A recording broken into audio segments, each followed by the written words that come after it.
É sempre muito bom poder gravar um Prosa Mansa com uma pessoa que tem uma história de vida muito interessante e que tem muitos aspectos interessantes da sua vida ligadas à própria vida da nossa cidade.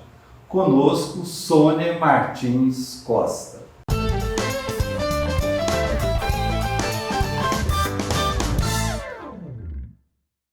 Sônia, fala um pouquinho da sua infância.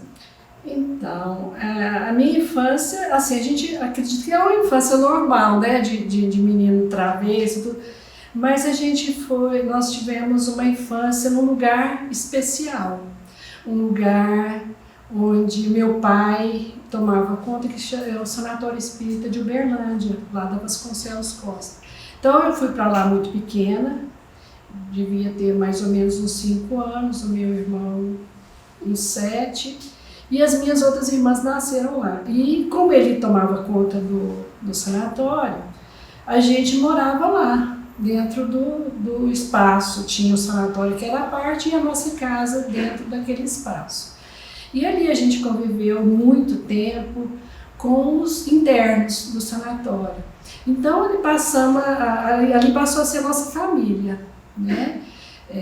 Até assim, a gente não tinha medo e sempre conviveu muito com eles. Nós tínhamos um interno lá que levava o meu irmão para a escola, que é o Joaquim, que é a figura mais assim marcante da nossa história, né? O Joaquim, ele saía todo dia para levar e buscar meu irmão na escola. Então tinha aquele relacionamento da gente com os internos dentro do sanatório, porque meu pai cuidava o tempo todo, né? Abria, dava o café da manhã, cuidava deles, então a gente conviveu com eles ali.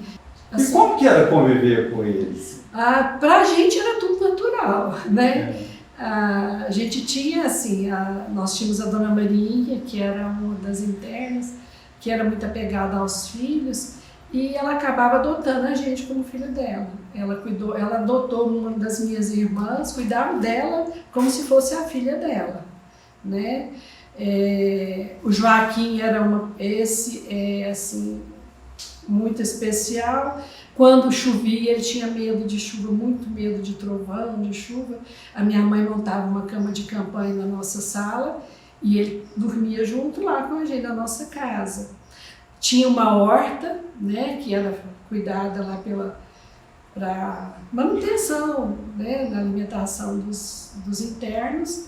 E a gente ajudava a cuidar, meu irmão, o outro menino que morava da outra, que cuidava da ala feminina, vendia essas verduras para poder ganhar recurso lá para a casa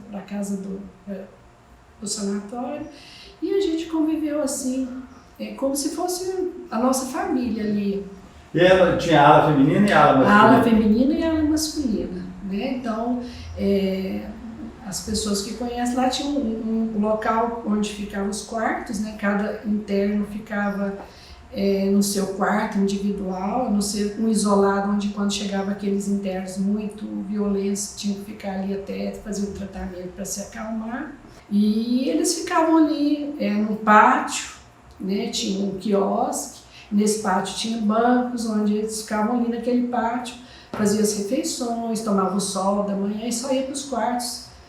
Aí, se quando tivesse já anoitecer. E tinha algum que tinha algum hábito assim cultural, gostava de cantar, de contar história? Nós tínhamos lá, tinha aqueles que sim gostavam de cantar, às vezes tinha aqueles que tinha uma senhora lá que gostava muito de cuidar da gente, como se brincasse de boneca, arrumar o cabelo da gente, e ela sempre brincava com a gente. Então, era assim. Para a gente foi uma experiência muito, muito interessante. E o que te marcou mais dessa época? O que foi o aprendizado desse convívio? Então, eu acho que a história de vida de cada um, ela agrega na história da gente, né? A gente acaba, assim, e a gente aprende muito com a vida deles, né? Assim, questão de estar ali e a gente juntos, né? Não tínhamos, foi um grande aprendizado para nós, foi muito, e a gente acho que amadureceu, se tornou até um pouco mais sensível, né, aos problemas das pessoas. Ô Sônia, mas tem um outro fato, né, ligado à história de Fernando interessante, né? Seu tio é que foi quem implantou o Cine Veracruz, que depois virou o Teatro Veracruz? O meu tio. Eles, assim, a gente era criança e a gente não tinha uma condição muito, não tinha condição financeira e tal. E esse cinema que meu tio, todo domingo, ele dava o ingresso para a gente ir no matinê assistir os filmes do matinê. Aquilo para nós era uma coisa assim, né, fora de série, porque a gente nem televisão tinha. Então, para nós era um dia especial, a gente ficava ansioso esperando o domingo chegar para poder ir no matinê, lá no Cine Veracruz. E hoje faz até dó, né? Quando você passa lá, o que você sente? Eu sinto tristeza de pensar que aquilo ali foi um dos primeiros cinemas e a gente vê aquilo perdido, né? Tá abandonado.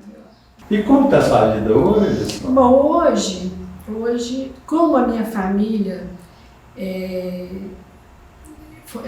espírita, meu avô Joaquim Martins, que é um dos fundadores, um dos pioneiros do espiritismo aqui em Uberlândia, eles fundaram o sanatório, né? Eles que cuidaram, que é uma coisa assim de família mesmo, né? E depois eles fundaram a Divulgação Espírita Cristã, que é o Ticote. Tem 60 anos de fundação, nossa instituição, e eu estou como presidente da instituição.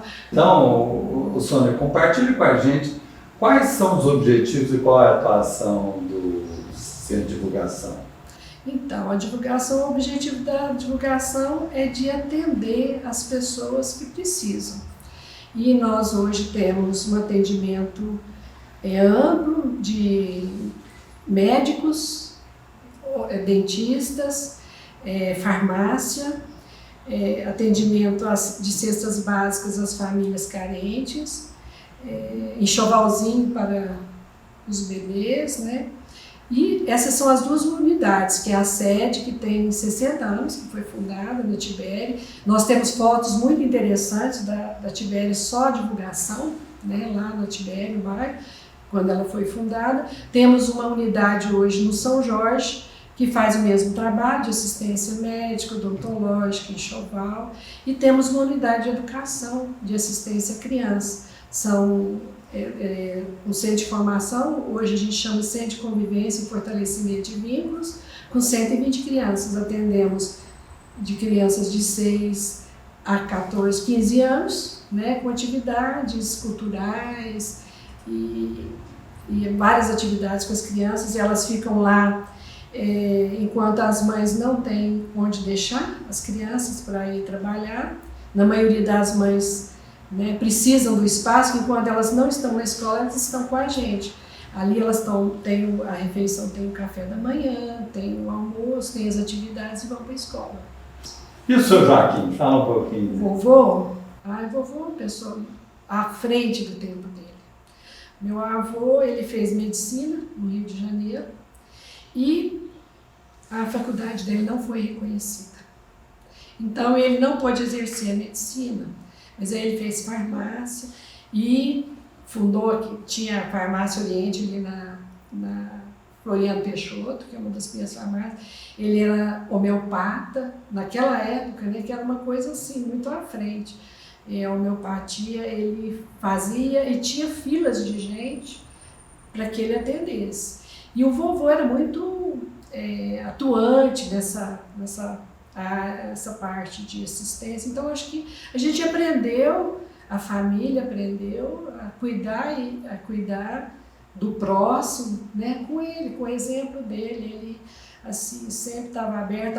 Antes de existir o Centro Fé, Esperança e Caridade, que era o centro que criou o sanatório, que criou a divulgação, essa distribuição, esse atendimento era feito na casa do meu avô.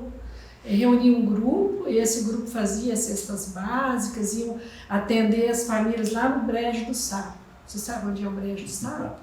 Tibério. Hoje, onde ali é o Corpo de Bombeiro, aqueles prédios lá, chamava-se Brejo do Sapo. E o Brejo do Sapo era visitado pela turma da divulgação todo sábado. Aí, como eles tinham um dos fundadores da divulgação de Cote, todos tinham assim, muito amor, cara, todos chamavam de tio, né? O tio. E aí o Cote ficou Ticote. Sônia, muito obrigado por você compartilhar histórias tão interessantes, né?